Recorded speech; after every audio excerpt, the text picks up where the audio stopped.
നമസ്കാരം കൂട്ടുകാരെ, ഇന്നത്തെ എൻ്റെ റെസിപ്പി ഉലുവാക്കഞ്ഞി എങ്ങനെ ഉണ്ടാക്കാമെന്നുള്ളതാണ്.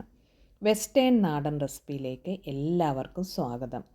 വളരെയധികം ഔഷധ ഗുണമുള്ളതാണ് ഉലുവാക്കഞ്ഞി. ഇതിനായിട്ട് ആദ്യമേ നമ്മൾക്ക് വേണ്ടത് ഉലുവ ആണ്. 3 ടേബിൾ സ്പൂൺ ഉലുവ 12 മണിക്കൂറോളം കഴുകിയ വെള്ളത്തിലിട്ട് കുതിർത്തെടുത്തതാണ്.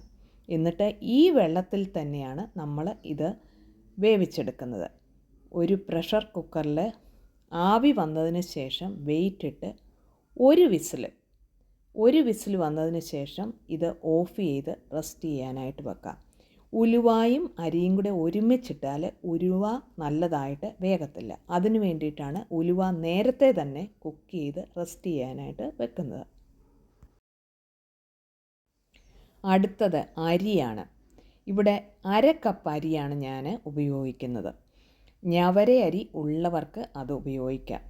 ഞാനിവിടെ കുത്തരിയാണ് ഉപയോഗിക്കുന്നത്. നേരത്തെ കുക്ക് ചെയ്ത് വെച്ചിരിക്കുന്ന ഉലുവായിലേക്ക് ഈ സെയിം പ്രഷർ കുക്കറിൽ തന്നെ നന്നായിട്ട് കഴുകിയെടുത്ത ഈ 1/2 കപ്പ് അരിയും കൂടെ ചേർത്ത് കൊടുക്കാം. 1/2 കപ്പ് അരിക്ക് ഞാൻ 4 കപ്പ് വെള്ളമാണ് ഉപയോഗിക്കുന്നത്. 4 കപ്പ് ചൂടുവെള്ളമാണ് ഈ പ്രഷർ കുക്കറിലേക്ക് ഉപയോഗിക്കുന്നത്. എന്നിട്ട് വീണ്ടും ഇത് അടച്ചു വെച്ച് വേവിച്ചെടുക്കാം. നല്ലതായിട്ട് വെന്ത് വരണം. ഉലുവായിൽ ധാരാളം ന്യൂട്രിയൻസ് ഉണ്ട്.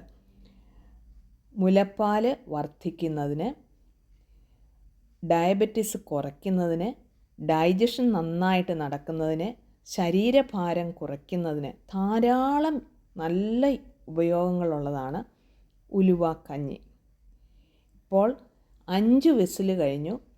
പ്രഷർ കുക്കർ ഇപ്പം ആവി പോയതിന് ശേഷം പ്രഷർ പോയതിന് ശേഷം ഇത് തുറന്നിട്ടുണ്ട്. ഇത് വേറൊരു പാത്രത്തിലേക്ക് ട്രാൻസ്ഫർ ചെയ്തിട്ടുണ്ട്. ഇപ്പോൾ നല്ല പഞ്ഞി പോലെ ഈ ചോറും ഈ ഉലുവായും വെന്ത് വന്നിട്ടുണ്ട്. ഇനിയും ഇതിലേക്ക് ചേർക്കുന്നത് 1/4 കപ്പ് തേങ്ങ പിഴിഞ്ഞെടുത്ത 2ാം പാലാണ്. നല്ലതായിട്ടൊന്ന് ഇളക്കിയെടുക്കുക. ഈ ചോറും ഉലുവായുമായിട്ട് നന്നായിട്ട് ചേർന്ന് വരണം. ഇനിയും തീ ഏറ്റവും ലോയിലേക്കാക്കുക. എന്നിട്ട് ഒരു 1/2 കപ്പ് വരെ 1ാം പാലൂടെ ചേർക്കുക. 1ാം പാൽ ചേർത്തതിന് ശേഷം തിളയ്ക്കാനായിട്ട് ഇടയാകരുത്. നന്നായിട്ടൊന്ന് ചൂടാകുമ്പോഴത്തേക്ക് തിള വരുന്നതിന് മുമ്പായിട്ട് ഇത് ഓഫ് ചെയ്യുക. ആവശ്യത്തിന് ഉപ്പും ചേർക്കുക. നേരത്തെ ഉപ്പ് ചേർത്താൽ ചോറ് വേകാനായിട്ട് താമസം വരും. ഇനി ഇത് ചേർക്കുന്നത് ഒരു 1/2 ടീസ്പൂൺ പൊടിച്ച ജീരകപ്പൊടിയാണ്. ഇതും കൂടെ ചേർക്കുക. വീണ്ടും ഒന്ന് നന്നായിട്ട് ഇളക്കിയെടുക്കുക. ഇങ്ങനെ നേരത്തെ ഉലുവ 12 തൊട്ട് 18 മണിക്കൂർ നമ്മൾ കുതിർത്ത് വെക്കുന്നതുകൊണ്ട് ഈ ഉലുവ കഞ്ഞിക്ക് ഒട്ടും തന്നെ കയ്പ്പ് കാണത്തില്ല. ഇനിയും ഇതിനായിട്ട് ഒരു താളിപ്പുണ്ടാക്കാനായിട്ട് പോവുകയാണ്. 1 ടേബിൾ സ്പൂൺ നെയ്യ് നന്നായിട്ട് ചൂടാക്കിയെടുക്കുക. അതിലേക്ക് ഒരു 10 ചുമന്ന ഉള്ളി ചെറുതായിട്ട് വട്ടത്തിലരിഞ്ഞ് അതും കൂടെ നന്നായിട്ട് മൂപ്പിച്ചെടുക്കുക. എന്നിട്ട് ഈ മൂപ്പിച്ച ഉള്ളി നമ്മുടെ ഉലുവാക്കഞ്ഞിയിലേക്ക് ചേർത്ത് കൊടുക്കുകയാണ് ചെയ്യുന്നത്. അത് നല്ലൊരു ഫ്ലേവർ ഈ കഞ്ഞിക്ക് തരും. നമ്മുടെ ഉലുവാക്കഞ്ഞി ഇവിടെ റെഡി ആയിട്ടുണ്ട്.